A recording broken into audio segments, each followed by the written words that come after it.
Hello, and welcome to today's show, Legacy Living, Make Your Life Count. I'm your host, Dr. Gloria Burgess, international leadership expert and trusted advisor. Welcome to Legacy Living, Make Your Life Count. I'm delighted that you joined me today. I want to give a great big thank you and shout out to all of you listening today, all around the world.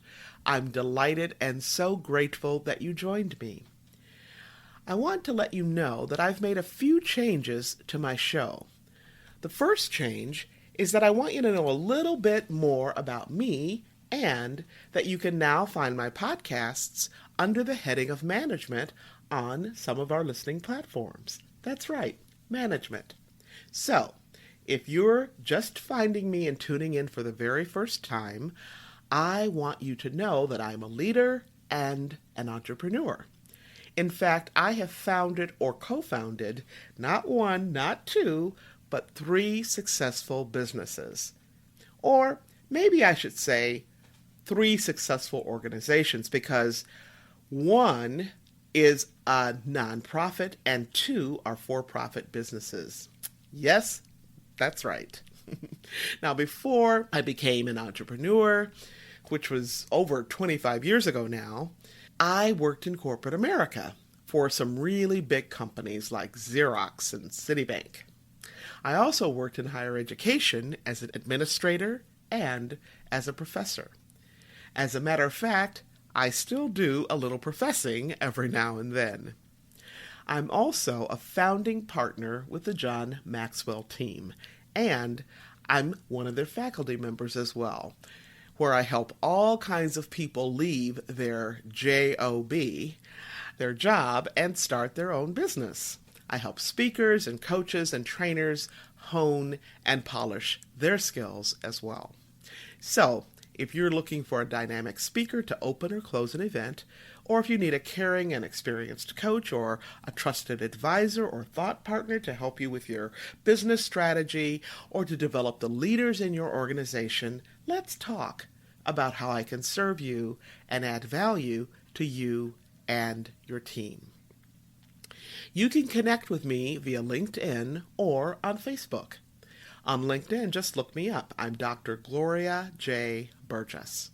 At Facebook, you can find me at facebook.com/DR for Doctor, DR Gloria Burgess, PhD. Now, if you'd prefer to connect with me via email, use this email address.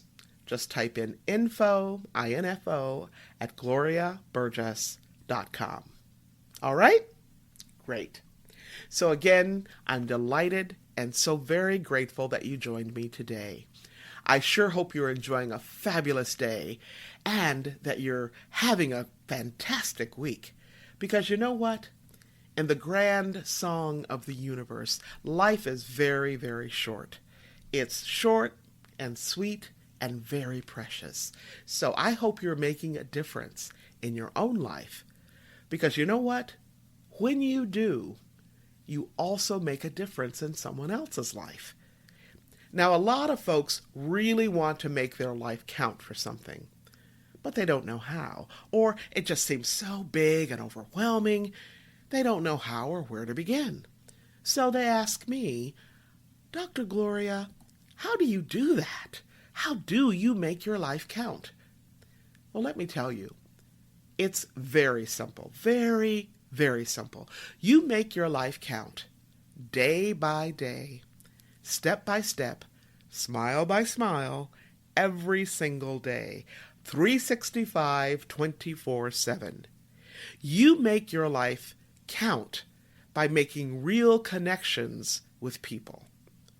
Now, don't get me wrong, social media is great for some things, but in your real everyday life, do you want followers, or do you want to be connected with real people? Do you want air friends, or do you want real friends you can actually talk with and be with? Can I just tell you something? When life throws you a curve, You want people who know you and love you, not just people who friend you and like you, right? I know you know what I'm talking about. I know that I'm talking to somebody out there, okay? Now, you can make a huge difference in somebody's life today. How? You can make a difference simply by being grateful. That's right, by being grateful. Grateful for who you are, whose you are, and by being grateful that when you know whose you are, you can lead with a sense of steadiness and purpose. You can lead with courage and confidence. You can lead with mastery through any situation. Now, I'm going to stop right here for just a minute. I know that some of you are wondering, is this Dr. Gloria talking to me? Because you may not even think of yourself as a leader. Maybe you're a doctor or nurse or teacher, or maybe, like me, you're an entrepreneur or an artist. Or maybe you're a student in college or high school and you have no idea what you want to be or do after you graduate. Well, let me tell you this. It does not matter what you do in your professional life, and it doesn't matter what life stage you're in. You are a leader. Now, how can I say that with such clarity and conviction and confidence? Here's the thing.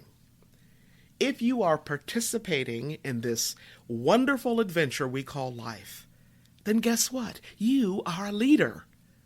Maybe, just maybe, you are the only person you're leading at the moment.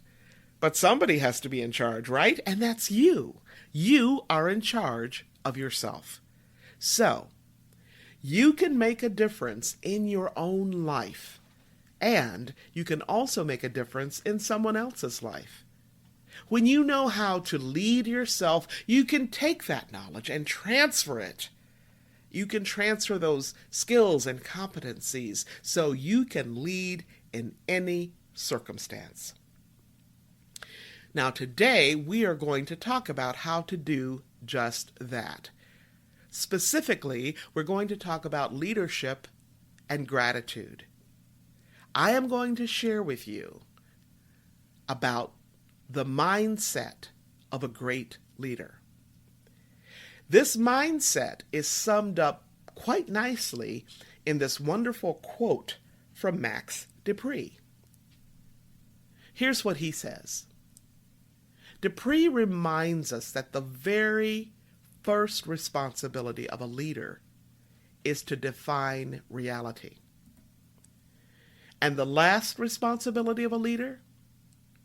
The last responsibility is to say thank you.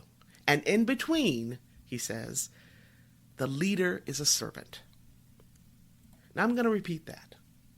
The first responsibility of a leader is to define reality.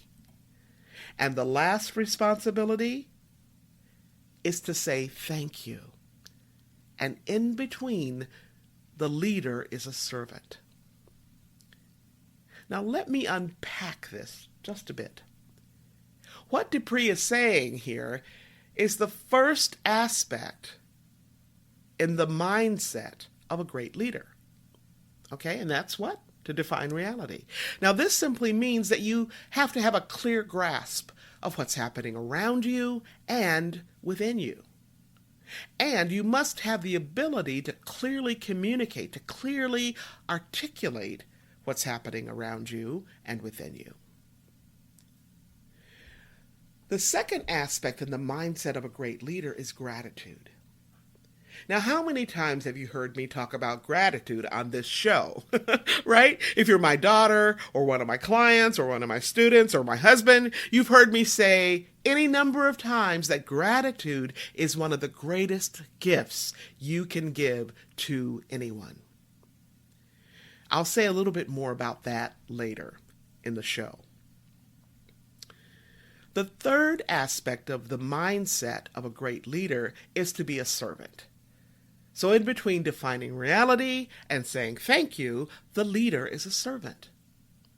Now today I want to focus on that very special responsibility that we have as leaders, and that's saying thank you. The responsibility of expressing our gratitude. I've done quite a bit of research on gratitude, and as I said earlier, I'm constantly reminding my clients, my students, my family about the power of gratitude. Now, my sisters and I grew up steeped, I'm talking about steeped, in learning about and practicing the power of counting our blessings, the power of love, the power of respecting others, the power of honoring our elders and everyone else in our personal village, right? Now, all of these things, all of these practices are aspects of gratitude. In fact, one of my mentors refers to them as the long arms of gratitude. I just love that. Several years ago, I read an article that talked about Marshall Ramsey, an editorial cartoonist. Now, apparently, when he was a young boy, his mother would give him a pencil and a piece of paper in order to keep him quiet during church service. She was an art teacher, and Ramsey must have learned a few things about art from her along the way to his 2 Pulitzer Prize nominations as a cartoonist.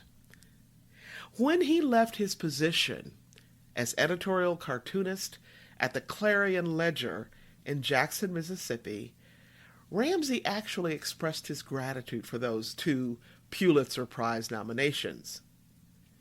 More importantly, he named the various people who made a way for him to achieve that level of excellence along the way. But several years earlier, when he was asked to list what he was most grateful for, those nominations were not on the list. So what was? What did he actually put on that list? Well, here we go. He was grateful for his very first job after college, which was as a high school janitor. He was grateful for a major recession because it compelled him to take a part-time job. He was grateful for being diagnosed with cancer, with melanoma. He was also grateful for the folks who didn't have his back, for the folks who didn't believe in him. Now, what do all of these things have in common? Well, they sound kind of like snags or bumps in the road, don't they? But you know what?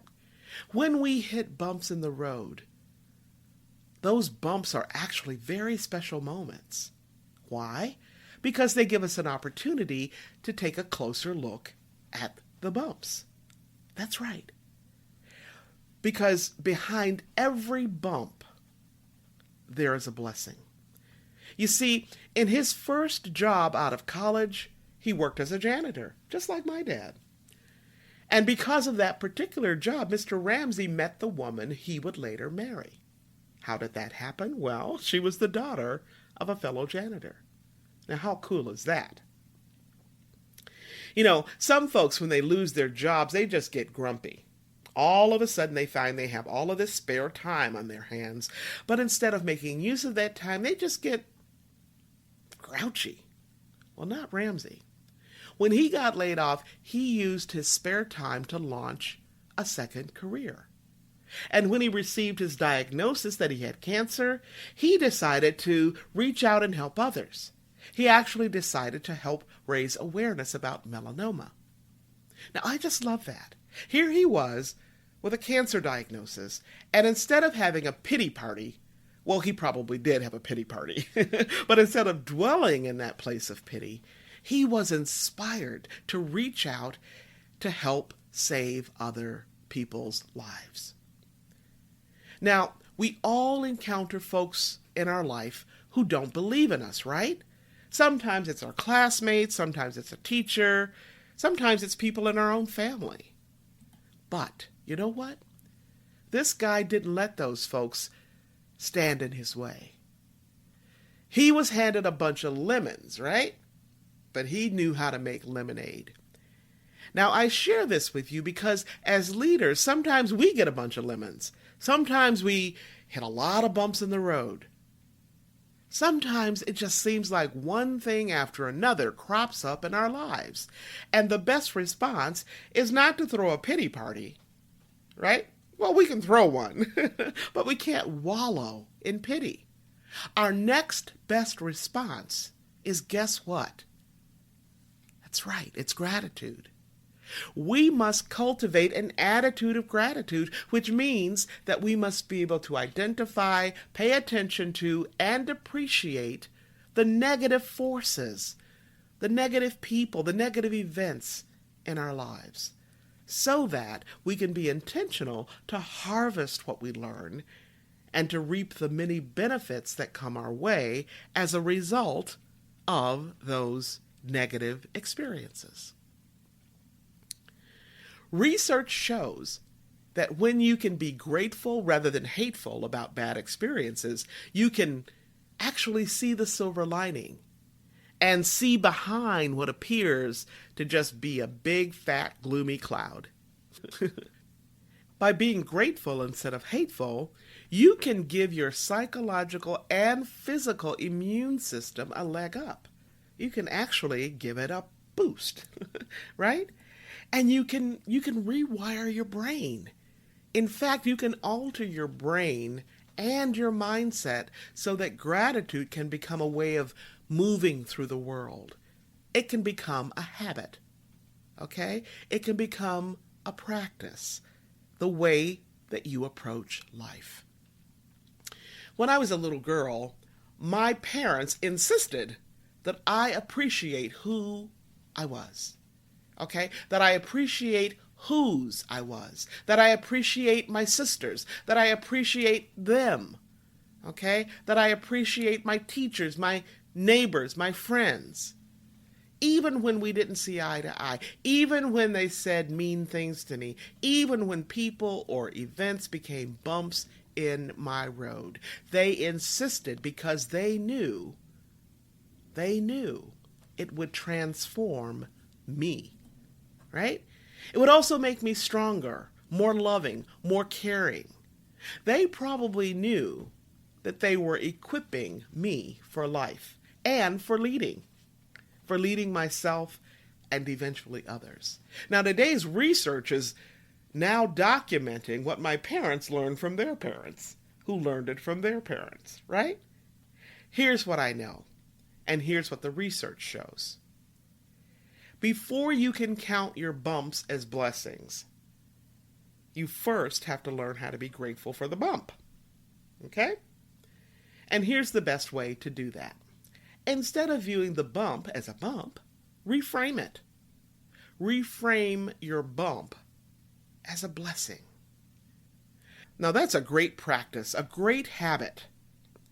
I also like to share what you must do before you reframe. So this is the work before the work, right? And so what I want to tell you is that it's also helpful to look for the good in your life, okay, as a practice as well. So look for the good things in your life. Look for the good people. Look for the good moments and celebrate those. So when your life is going smoothly, when your life is going well, when you feel like you're on top of the world, that's what I'm talking about. Now, why is that helpful? Because when you practice looking for the positive, looking for the good, you're actually training yourself to see the gifts in your life, the blessings in your life. If you can see these gifts when times are good, you can more easily find them when your road gets bumpy. Make sense? All right. In one of my books, this one's called Dare to Wear Your Soul on the Outside, I have an entire chapter just focused on gratitude, right? Now, one of the people I'm grateful for, and one of the people I quote in my book, is Dr. Richard Emmons. He is a preeminent expert on gratitude. Along with other scholars, he tells us that keeping a gratitude journal is actually good for us. In fact, it's really good for you. Here are some of the many benefits for the people who keep a gratitude journal. These people are happier, they're healthier physically, mentally, emotionally, and spiritually. They're nicer, they're more optimistic. Guess what? They have more energy, they have less pain, they have a more positive attitude, and they sleep better. How cool is that? I can't tell you how many of my clients I encourage to keep gratitude journals, especially my coaching clients, especially my students, right? All right? Now, because your brain is wired to respond to threats, first and foremost, you have to be very intentional about reprogramming yourself, reprogramming your brain, so that gratitude becomes your go-to response, instead of the typical knee-jerk response when you hit that inevitable bump in the road. Now, research tells us that we actually need to practice gratitude frequently and to practice it with a degree of emotional intensity, right? Okay? We have to be on purpose. We have to be intentional about this. Now, I want you to try this. Recall or recreate or actually, immerse yourself in a direct experience of gratitude. And be sure that this experience lasts for at least a half a minute, okay? 30 seconds or more, all right? Now, this could actually be an experience of a beautiful sunrise. Or you could be remembering, okay, calling up that memory of beautiful sunrises that you have encountered, right? One of my mentors lives on the Atlantic Ocean, and he sends out videos of beautiful sunrises.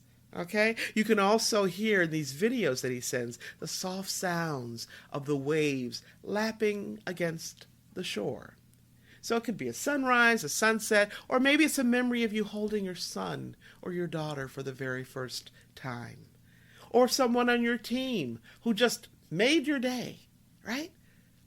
So once you have whatever experience it is that you are grateful for, then I want you to feel that sense of gratitude in your body, okay? I want you to actually feel those feel-good emotions that come from gratitude. And I want you to welcome them and be on purpose. Be intentional to locate in your body that sense of gratitude, somewhere specific in your body. Maybe it's running through your fingers or your chest or your throat or your head or your feet. Okay, and then I just want you to revel. Just rejoice in the positive emotions and that sensation that's running through your body. Okay? And then I want you to just let yourself lean into it.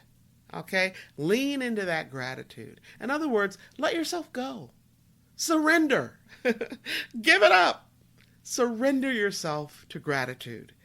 This will help the sensation and the felt memory of gratitude go deep, deep, and deeper into your brain.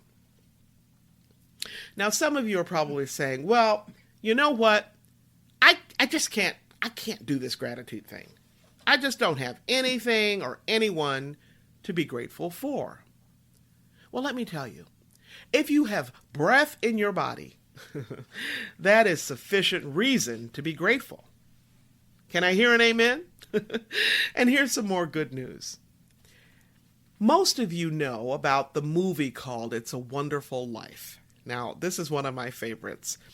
If you don't know about it, it's a lovely, heartwarming story about a guy who comes to understand how horrible life would have been for all the people in his life if he had not been born, if he had not been part of their lives. Now, research actually tells us that when you really take a close look at the lessons you've learned, when you really search for that silver lining behind the dark clouds in your life, then you remember where you are in your life at this particular point, at this moment in time, then the way that you see things actually begins to shift. In fact, Remembering the trials, the tribulations, the suffering, the difficulties, the losses, the traumas, helps us know that now that we're on the other side of those hardships, the bright spots happened because of the difficulty. Now, when you recall how hard your life once was and the road you traveled to be here now, the road you traveled and how far you have traveled, you actually set up a clear contrast in your mind. And this contrast becomes a wonderful soil for gratefulness to take root in and to blossom. Did you know that gratitude is actually one of the many aspects of resilience? Now, before we talked about the long arms of gratitude, well, resilience is one of those arms, right?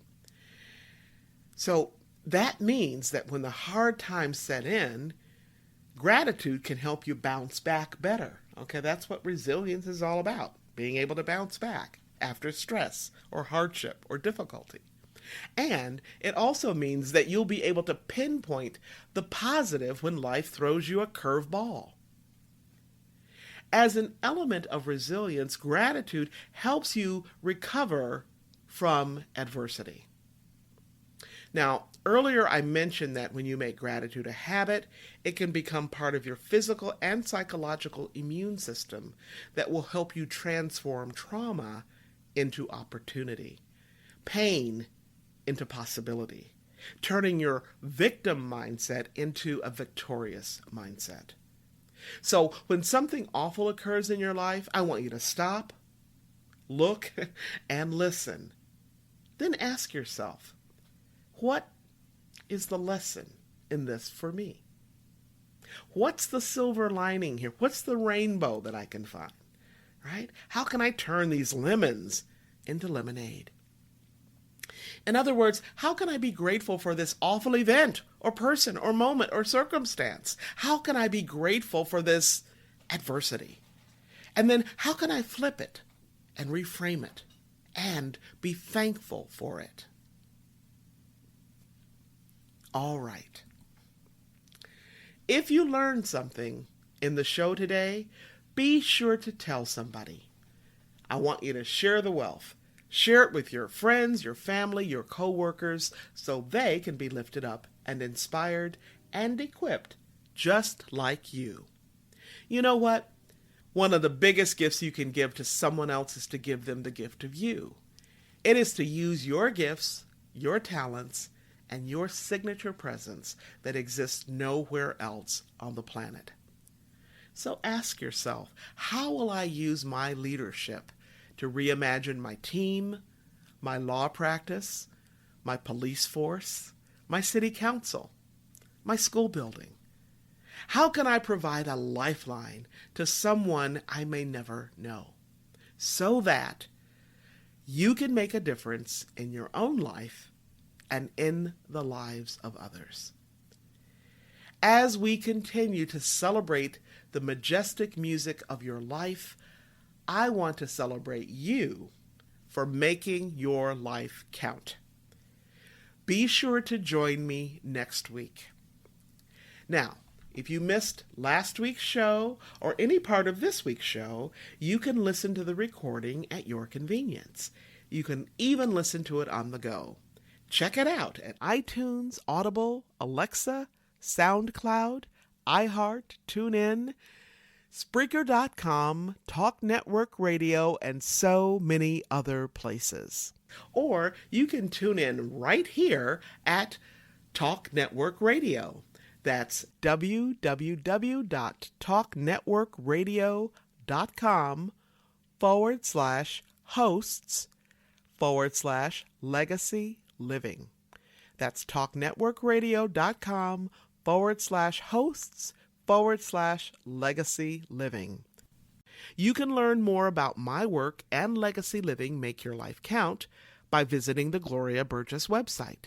And As I've mentioned before, if you love to be inspired, you can actually subscribe to my inspirations right on my website. Just scroll down a little bit, look on the right sidebar until you see the place to add your email address to subscribe to my weekly inspirations. It's that simple. Each week, you get a lovely photograph and a short quotation that inspires you. You can also find me on the TEDx site and listen to one of my TED Talks. Just type in my name to find me there. Okay? All right. Now, before I close today's show, I want to thank each of you for tuning in, for allowing me to share a bit about my journey with what legacy living is all about. Not just living and learning, but living and learning and serving so that you make a difference in your own life and in the lives of others. It's about being on purpose every single day, 365, 24/7. Legacy living is a powerful way to make your life count. I'm your host, Dr. Gloria Burgess. Please join me again next time, right here, for another segment of Legacy Living, Make Your Life Count. Don't just count the days in your life. Make the days in your life count. That's what legacy living is all about. Have a fantastic day, and remember, make the days in your life count. God bless you.